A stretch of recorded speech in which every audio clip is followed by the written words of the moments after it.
Welcome back to 7 Days of Legs. Today is day 5 and we are getting all up in then hips.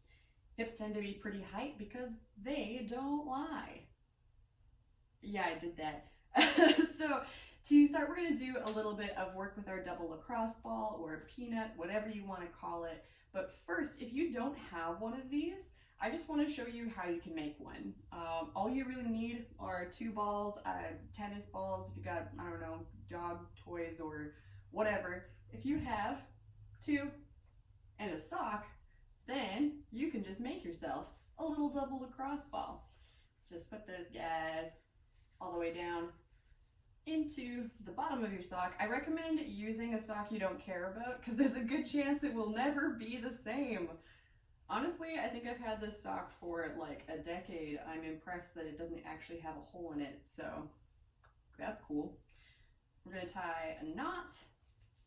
And you might find too that the more you use it, you have to retie this knot because it's going to stretch out.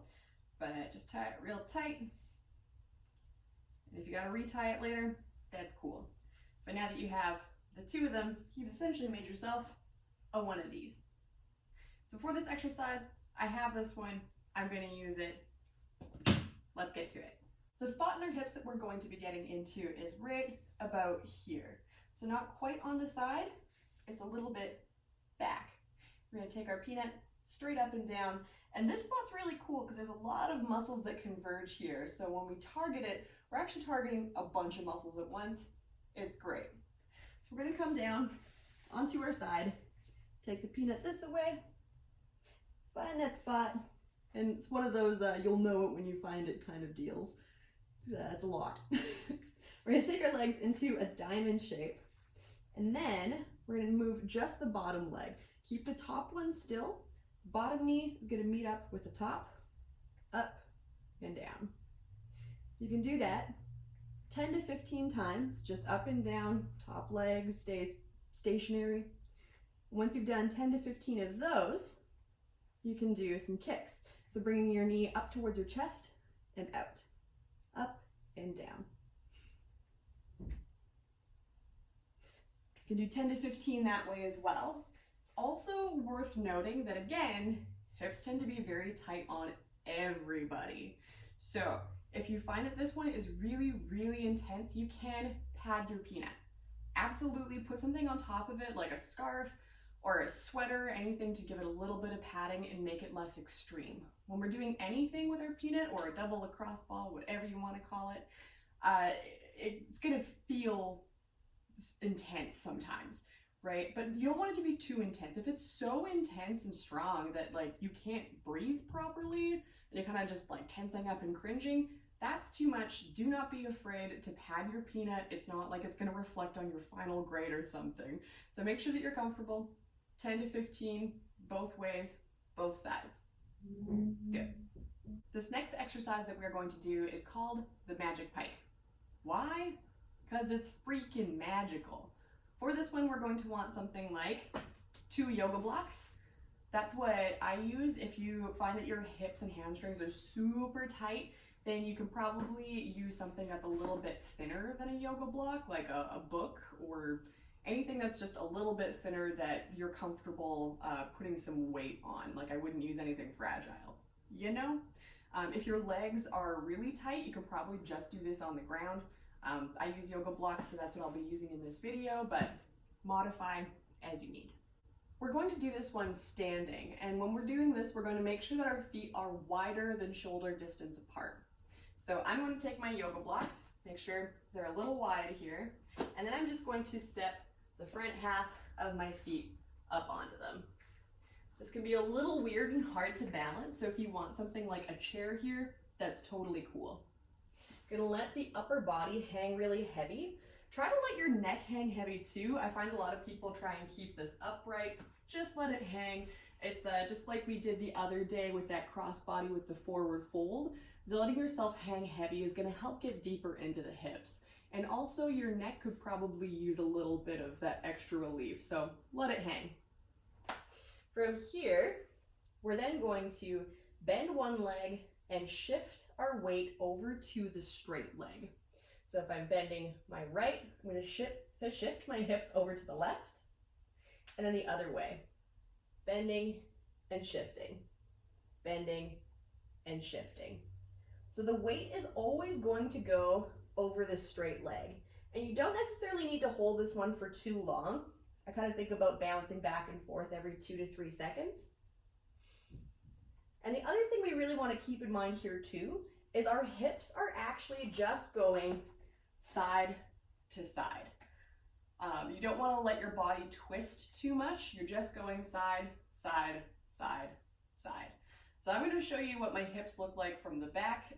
You're welcome in advance. You're just going to be looking at my butt for a couple seconds here. What are you going to do? So what that looks like with the hips then is this. We're going to, again, weight over the straight leg, side, side, side, side. So you'll notice, again, I'm just going side, side. I'm not letting my body twist a lot. I'm also not going like up or down. Just, again, side, side.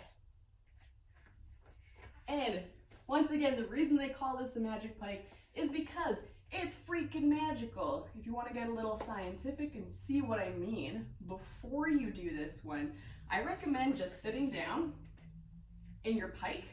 You can point your toes and just see how far you can reach. So just reach, take a note about how your hips and your hamstrings feel, how far your arms get, and how comfortable it is.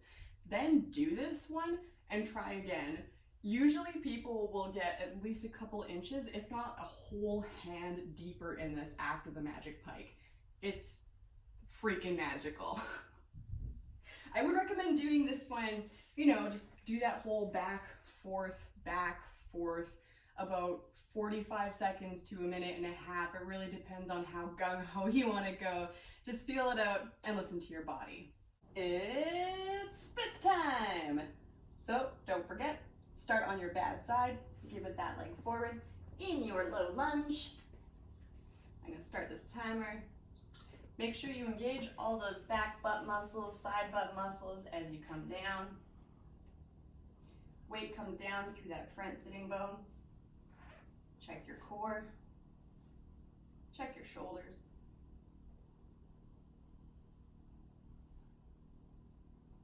Maybe check that back leg. If you feel courageous, you can try hands free or one hand. Just keep doing that round of checks. Square hips is really a continual process, so stay conscious, keep doing those rounds of checks. Don't get mad if you find something's kind of slipping up a little bit. Almost there. And that is our minute. Woo! Take a break, bounce it out, shake it off, prepare for the other side.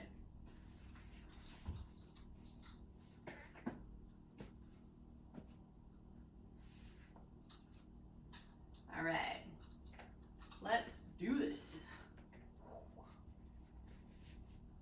Beginning timer, and go.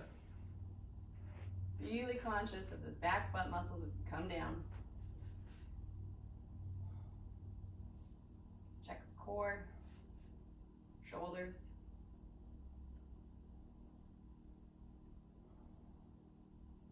Point your toe. Core, shoulders, butt muscles. Breathe.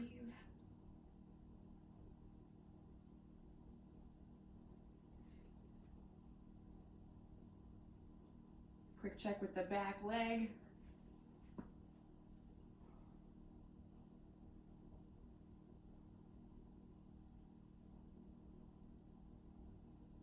Almost there.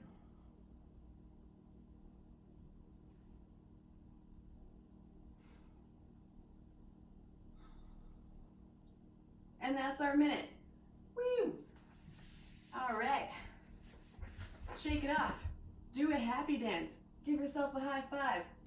Shoot some finger guns. Pew, pew, pew. Careful, they're dangerous. God, why do I do these things? Anyhow, congrats for making it through day 5, and we'll see you tomorrow.